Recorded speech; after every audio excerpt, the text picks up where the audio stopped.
Hasta el euro pierde con el conflicto entre Rusia y Ucrania. Por primera vez en 20 años, el dólar cotizó por arriba del euro, una situación que ha puesto en alerta a la Unión Europea, que se empeña en imponer sanciones a Rusia pese a que, con ello, se hace daño a sí misma. Lo que sucede en Europa es la tormenta perfecta. La inflación más alta desde que se puso en circulación el euro, un estancamiento económico a causa de la pandemia y la crisis de energéticos debido al conflicto en Ucrania. Todo ello, dicen expertos consultados por Sputnik, ha debilitado paulatinamente al euro, que desde 2002 no había registrado menos valor que el dólar. Y esto, en términos simbólicos, puede interpretarse como otra derrota para el bloque europeo en el mapa geopolítico mundial. El valor de una moneda está determinado por varios factores. Uno de ellos es la balanza comercial, es decir, las exportaciones y las importaciones de un país, asegura Víctor Aramburu, experto mexicano en desarrollo económico con una maestría en la London School of Economics. La crisis sanitaria del coronavirus, dice, provocó que los flujos comerciales se detuvieran o se volvieran más lentos en todo el mundo, con lo cual disminuyeron las exportaciones de la zona euro.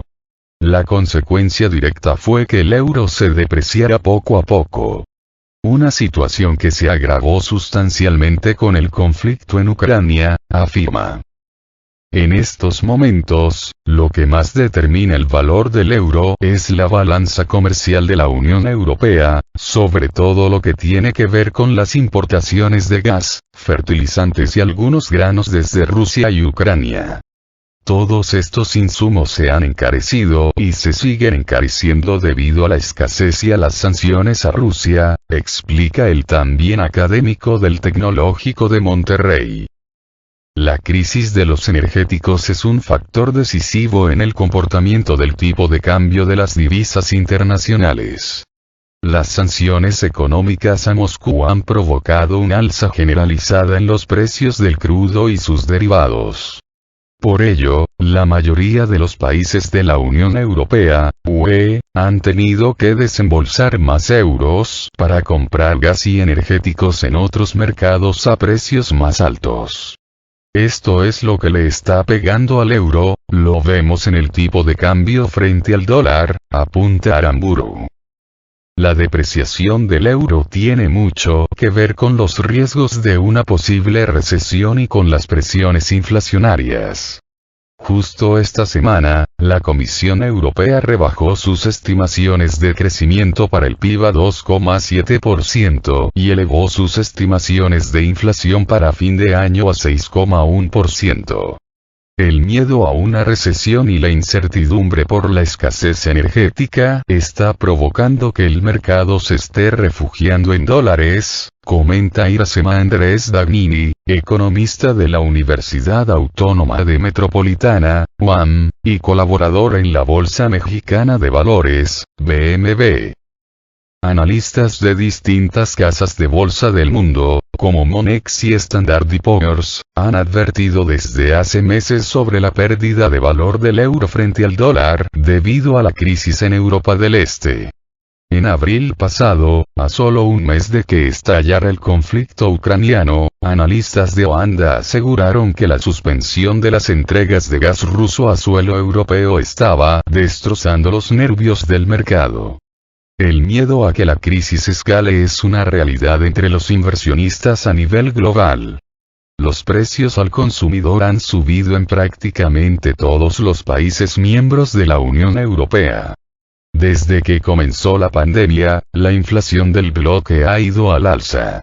En junio se ubicó en 8,6%, su tasa más alta desde que se creó la zona euro. El conflicto en Ucrania, que por motivos geográficos y dependencia energética afecta más a la Unión Europea que a Estados Unidos, ha propiciado que el dólar se convierta en uno de los refugios preferidos por los mercados. Los inversionistas van a mover capitales en función de mayor rentabilidad. Y en este caso, lo van a hacer al menor riesgo posible, señala Andrés Dagnini. Víctor Aramburu señala que el debilitamiento económico de Alemania, la gran potencia económica de la Unión Europea, ha influido en la depreciación del euro. Recordemos que Alemania cerró sus plantas nucleares, entonces depende todavía más de las importaciones de energéticos provenientes de Rusia.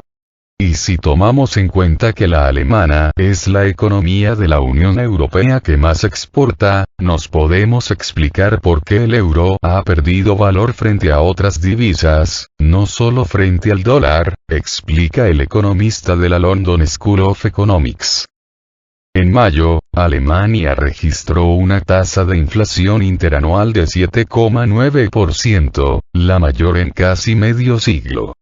Las principales razones de la elevada inflación siguen siendo los aumentos de precio de los productos energéticos, reconoció en su momento, Georg Thiel, presidente de la Oficina Federal de Estadística del país germano.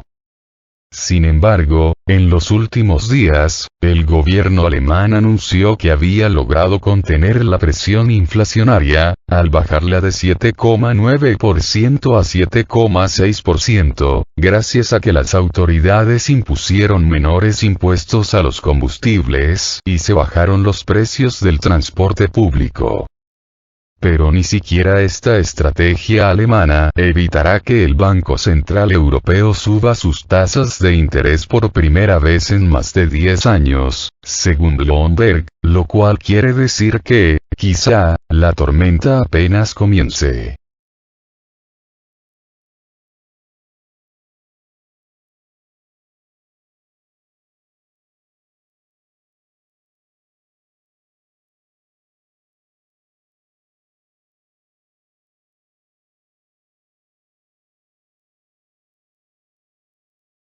Hungría declara estado de emergencia en el sector energético. El gobierno húngaro decreta el estado de emergencia en el sector de energía, anunció el jefe de la oficina del primer ministro, Gergely Gulyás, a tiempo de señalar que el país prohíbe las exportaciones de productos energéticos y leña.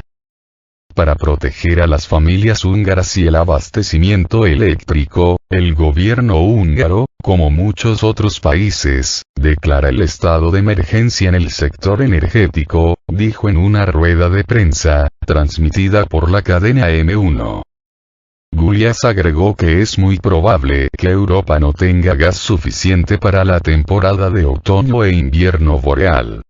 La Unión Europea se ha planteado el objetivo de llenar los almacenamientos de gas del bloque comunitario al 80% antes del 1 de noviembre, ante el temor del posible cese completo de los suministros de ese combustible desde Rusia. Por otro lado, el gigante ruso Gazprom ha reducido el uso de la capacidad del gasoducto Nord Stream 1, la principal vía de suministro a la región europea, debido a que una de sus turbinas estaba paralizada en Canadá, a donde se la había enviado desde Alemania para ser reparada. El pasado 11 de julio, la compañía rusa anunció la suspensión de todas las operaciones del gasoducto por labores de mantenimiento anuales. A pesar de que la turbina ya fue devuelta desde Canadá y Gazprom asegura que las obras de mantenimiento de Nord Stream 1 finalizarán el 21 de julio, la Comisión Europea ya ha advertido que los países miembros del bloque deben mantenerse preparados para cualquier acontecimiento.